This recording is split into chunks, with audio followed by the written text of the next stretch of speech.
Acclame le Seigneur pour la nouvelle semaine. Mololo pour le Seigneur.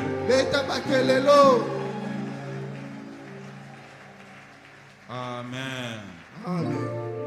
Ou à nos cultes de la semaine, le mercredi et le vendredi, que nous allons terminer ce matin, nous parlions sur les transactions spirituelles. Je n'aurai pas tout le temps de revenir sur ce que nous avons dit le mercredi et le vendredi. Mais nous avons dit ceci.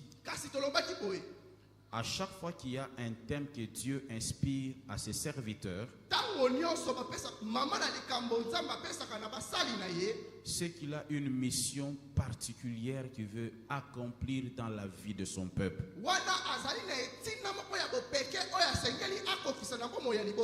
Et je suis rassuré, je le crois fermement, qu'à l'issue de cet enseignement, beaucoup de vies vont connaître l'exode ou la délivrance dans leur famille.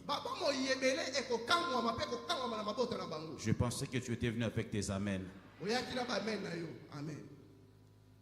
Aux petites heures de ce matin, je fais un rêve.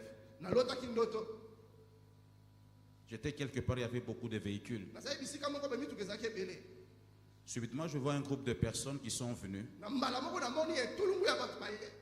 Ils m'ont posé la question. Pourquoi tu as donné l'argent pour la libération de tout ce monde? Je leur ai dit, moi je n'ai rien payé. Ils commençaient comme si à me menacer. Et ils ont ouvert le sac. Ils m'ont montré un sac, ils m'ont montré des billets de 20 000 francs. Et que nous avons de preuves que c'est toi qui as payé cet argent. Mais consciemment dans mon songe, je savais que ce n'est pas moi qui avais payé. Mais j'étais en cet endroit pour essayer un peu de changer avec ceux-là qui étaient là. Et bien aimé dans le Seigneur, il y avait une vive discussion avec ces groupes de personnes. Et j'ai vu un monsieur. Il est venu avec un véhicule. Une ancienne marque Mercedes. Il n'était pas en bon état.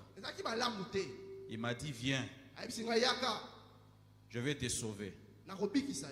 Et je lui ai dit, il faut que j'ai l'autorisation pour sortir de ces lieux. Et pendant qu'on discutait avec ces messieurs, j'ai cherché comment aller chercher l'autorisation pour sortir. Et il me dit, j'ai vaut l'autorisation de te faire quitter ces lieux. Il m'a embarqué dans sa Mercedes et je me suis réveillé de mon réveil.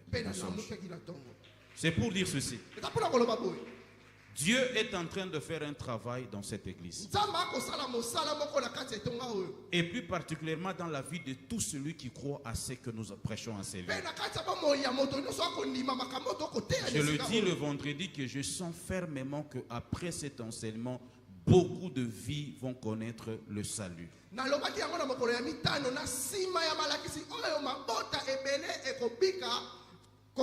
Le plus grand danger de l'homme, c'est d'évoluer dans l'ignorance.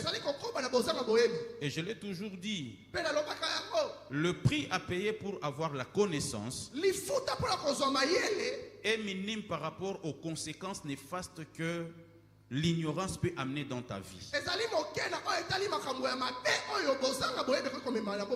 C'est ainsi que vous verrez qu'il y a beaucoup de vies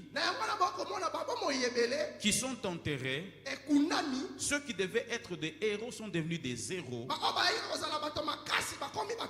Ceux qui devaient aller très loin dans la vie sont retenus quelque part. Ceux qui devaient régner dans la gloire pataugent encore dans la pauvreté. Mais généralement, nous ne savons pas ce qui se passe. Et plus encore que nous sommes dans le Seigneur, et nous voyons que ces choses-là continuent. Pourquoi, bien-aimés dans le Seigneur, beaucoup de vies sont hypothéquées, vendues pour être dans une situation de misère.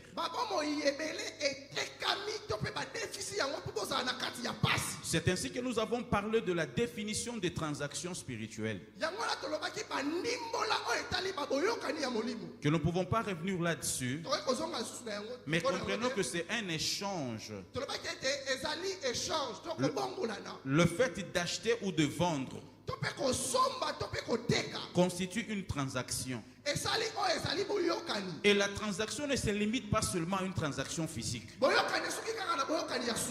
Mais la transaction va au-delà de ce que nous voyons.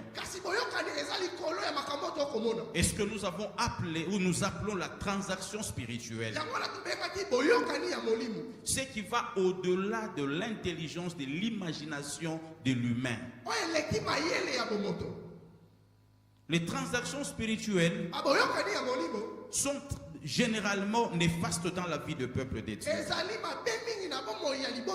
Et surtout ceux-là qui sont dans l'ignorance, qui ne savent pas ce qui cloche à leur vie.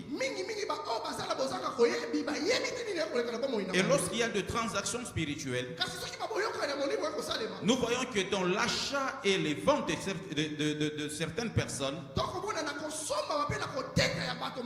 il y a des gens où ils ont perdu leur maternité,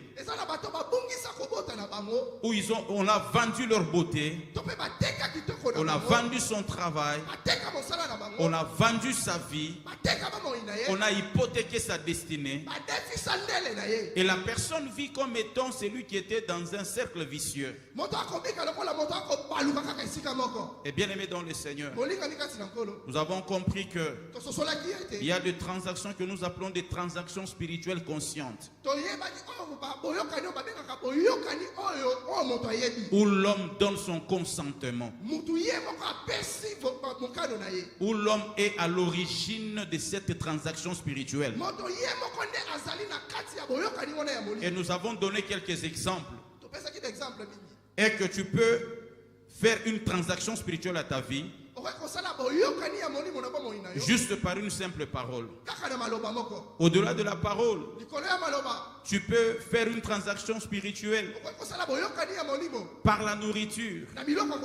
Tu peux faire des transactions spirituelles par des habits. Tu peux faire des transactions spirituelles. Le fait est tout simplement de fréquenter la maison d'un féticheur ou de ceux-là qui sont dans des religions obscures. Le fait seulement de fréquenter cette maison, vous ne savez pas ce que vous avez laissé là-bas. C'est comme ça que la vie de certaines personnes qui pensaient aller chercher la vie auprès de féticheurs, alors qu'ils sont allés déposer leur destinée là-bas. Et nous avons parlé de transactions spirituelles conscientes, inconscientes. Et la plupart de ces transactions, l'homme ne donne pas son consentement. Il subit tout simplement ce qui a été fait et décidé, indépendamment de sa volonté. Ça peut se passer à sa naissance, ça peut se passer lors de la sortie de la maternité, lors de la circoncision, lors de nos fêtes de famille, dans les différents événements de la vie. L'on peut être vendu sans pour autant se rendre compte. Et nous sommes dit, bien-aimés dans le Seigneur, qu'il y a des raisons qui poussent à certaines personnes de faire des transactions spirituelles. Et nous avons donné deux éléments ou deux raisons essentielles. La première raison, nous avons dit, c'est l'insatisfaction de l'homme. L'homme a besoin de la richesse. L'homme a besoin de la stabilité. Et parce qu'il a besoin d'être nommé régulièrement au gouvernement, il peut vendre la destinée de son enfant. C'est comme ça que nous voyons dans certaines familles où il y a le papa a beaucoup d'argent, mais vous retrouvez un enfant qui qui est dingue là. Un enfant qui est là au coin. On prend soin de lui. Mais sa destinée a été hypothéquée par son père. Sans pour autant que l'enfant ne s'en rende compte. L'insatisfaction de l'homme, dans le souci de satisfaire son besoin, de s'enrichir. Quelqu'un peut hypothéquer sa maternité juste pour avoir le succès. Quelqu'un peut céder tous ses orteils juste pour avoir du succès dans sa boutique, je ne sais pas quoi encore. Donc, il a fait un échange. Il a fait un échange pour chercher la richesse, pour se stabiliser plutôt dans la vie, pour être promu. Et tout cela, bien aimé dans le Seigneur, n'amène à rien. Ils vendent leur âme aux esprits sataniques. Les gens qui font de pactes pour garder le succès dans le monde. Ce sont des transactions spirituelles inconscientes, mais qui les poussent quand même à le faire pour le bien-être social. Ou quelqu'un qui vient, il voit que sa famille est pauvre, il s'est dit ceci: je vais aller toucher au fétiche afin de donner un peu de l'espoir à ma famille. Subitement vous voyez quelqu'un qui commence à avoir beaucoup d'argent. Après, il y a un membre de famille qui meurt. Après, c'est sa mère qui décède. Et le membre de famille ne cesse de se succéder. Nous allons en parler ce matin. Plus il y a de morts, parce que le sang coule, la transaction devient de plus en plus efficace. C'est comme ça que nous assistons, bien aimés dans le Seigneur, à des deuils récurrents dans de familles. Et c'est lui qui a l'origine. C'est lui qui a l'origine, c'est lui qui a refusé de voir la famille souffrir. Et nous avons vu la deuxième raison, où quelqu'un s'amène au nom de la famille. Il fait une transaction pour la destruction d'une vie, la destruction d'une famille, d'une communauté. Il fait des alliances. Et pourquoi toutes ces alliances? Il ne veut pas voir que dans cette famille qu'il y ait quelqu'un qui soit heureux.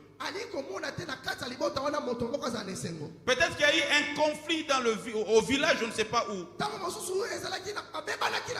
Et il y a un défi qui a été lancé. Et qu'est-ce qui se passe? Je ferai ceci à ta famille. Et quelqu'un s'arroge pour faire de pactes sataniques, soit par la sorcellerie, et jeter un mauvais sort sur la famille. Bien aimé dans le Seigneur, et lorsqu'il les fait, tout ce qu'il dira par rapport à ce sacrifice aura de conséquences réelles sur la vie de cette famille citée. C'est ainsi que ce matin, nous allons parler. Selon la définition que nous avons donnée, nous avons dit que les transactions spirituelles sont des accords, des alliances particuliers, spirituels, négatifs ou positifs. Et je dis positif, cet arrangement, il n'y a qu'un seul. Ou cette alliance, il n'y a qu'une seule. Une alliance particulière positive qui a des conséquences éternelles dans la vie de ceux qui croient en Jésus-Christ. Nous allons lire Matthieu chapitre 27. Nous allons partir du verset 35. Deux portions d'écriture. Nous allons lire Matthieu Nous allons lire Apocalypse 18. Et plus nous allons avancer, nous allons continuer avec certains passages.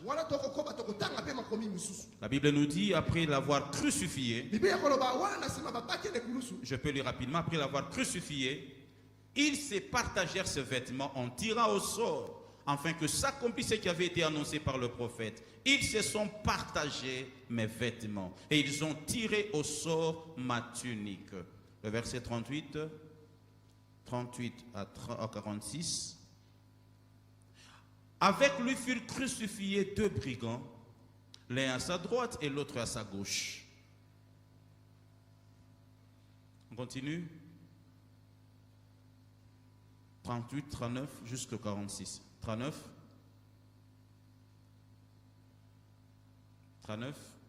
27, 39. Le passant l'injuriait et secouait la tête. 40.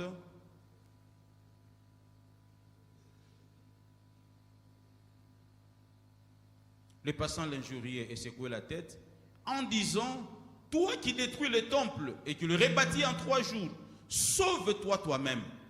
Si tu es le Fils de Dieu, descends de la croix. Le principal sacrificateur avec le scribe et les anciens se moquaient aussi de lui et disaient: il a sauvé les autres, il ne peut se sauver lui-même. S'il est le roi d'Israël, qu'il descende de la croix et nous croirons en lui. Il s'est confié en Dieu, que Dieu le délivre maintenant, s'il l'aime, car il a dit: je suis fils de Dieu. Le brigand crucifié avec lui l'insultait de la même manière. Et depuis la 6e heure jusqu'à la 9e heure, il eut des ténèbres sur toute la terre. Et vers la 9e heure, Jésus s'écria d'une voix forte: Eli, Eli, lama sabachthani, c'est-à-dire mon Dieu, pourquoi m'as-tu abandonné? Verset 49 à 51. Mais les autres disaient: laisse, voyons si Eli viendra le sauver. Jésus poussa de nouveau un grand cri et rendit l'esprit. Et voici le voile du temple se déchira en 2, depuis les hauts jusqu'en bas, la terre trembla, les rochers se fendirent. Nous allons lire Apocalypse chapitre 18, le verset 11 à 13, qui est notre passage de base. Apocalypse 18, le verset 11 à 13. Et les marchands de la terre pleurent et sont dans le deuil à cause d'elle, parce que personne n'achète plus leur cargaison. Cargaison d'or, on parle de choses qu'on vendait. Cargaison d'or, d'argent, de pierres précieuses, de perles, de fin lin, de pourpre, de soie, d'écarlate, de toute espèce de bois de senteur, de toute espèce d'objet d'ivoire et de toute espèce d'objet en bois très précieux, en airain, en fer et en marbre. De cinnamon, d'aromates, de parfums, de myrrhe, d'encens, de vin, d'huile, de fine farine, de blé, de bœufs, de brebis, de chevaux, de chars. Qui peut compléter avec moi? Encore de corps et d'âme d'homme. Est-ce qu'on peut acclamer le Seigneur? C'est ce qu'on vendait. De corps et d'âme d'homme. Mais nous parlons de la mort de Jésus à la croix. Parce que ce matin, je vais parler de la transaction spirituelle positive ou excellente. Mais en voyant ce qui s'est passé à la croix, sur le plan physique, ceci symbolisait absolument rien. Parce qu'il y avait des brigands qui étaient cloués avec Jésus à la croix. Les gens le voyaient, tout le monde, qui a été cloué à la croix. Et parce qu'il a été amené à la croix, c'est que c'est aussi un brigand. Bien-aimé dans le Seigneur, la Bible dit que même les principaux sacrificateurs, les scribes, l'insultaient l'injuriait. Et il disait ceci: mais s'il est le Dieu qui descend de la croix, j'aimerais dire à ces principaux sacrificateurs, il ne va pas descendre. Il ne descendrait pas de la croix parce qu'il savait ce qu'était sa mission à cette croix. Souverain sacrificateur, gardez votre calme. Jésus-Christ n'allait pas descendre de la croix parce qu'il avait la mission qui devait se concrétiser à la croix. Ils ont vu un homme à la croix. Mais ce qui est étonnant, ceux-là qui étaient assis dans la chair de Moïse, qui avaient le à le dire, à l'insulter, à l'injurier. Oh, bien-aimé dans le Seigneur, ils pensaient que la mort de Jésus à la croix était quelque chose d'anodin. Loin de là, bien-aimé dans le Seigneur, la mort de Jésus-Christ à la croix est venue régler un problème de l'humanité. Et parmi le problème de l'humanité que Jésus-Christ est venu régler, la Bible nous dit ceci dans Apocalypse chapitre 5, le verset 9, que Jésus-Christ, par sa mort à la croix, il est venu racheter. On peut nous balancer le texte. Il est venu racheter les gens de toutes les tribus, de toutes nations, de toutes races. Oui, il est venu le racheter avec son sang précieux. Et ce sang ne devait pas couler je ne sais pas où, mais ce sang devait couler à la croix. Et parce que ce sang devait couler à la croix, la Bible dit que la terre tout entière a assisté à un événement. On clouait des gens à la croix. On clouait les gens à la croix. Les brigands étaient cloués. Et aucun jour, un brigand a été cloué. Et il y a eu les ténèbres sur toute la surface de la terre. Le ténèbre était sur toute la surface de la terre pendant 3 heures. Et le monde assistait à cet événement. On dit toute la terre était plongée dans les ténèbres. C'est ainsi que s'accomplit la parole de Dieu d'Apocalypse 5 qui dit qu'il est venu racheter les hommes de toutes les tribus, de toute nation, de toute race. Jésus-Christ à la croix, il est venu le sauver. Oui, bien-aimé dans le Seigneur. La Bible dit qu'il chantait un cantique nouveau en disant: tu es digne de prendre le livre et d'en ouvrir le sceau, car tu as été immolé, tu as racheté pour Dieu. Comment ça? Par ton sang, des hommes de toutes les tribus. Par ton sang, tu as racheté pour Dieu les gens de toutes les tribus, de toutes langues, de tout peuple. Que tu sois Tekeyaka, je ne sais pas, Mongo, Jésus-Christ a versé son sang pour te racheter. Le sang de Jésus versé à la croix est venu même chercher des gens au village dans notre pays.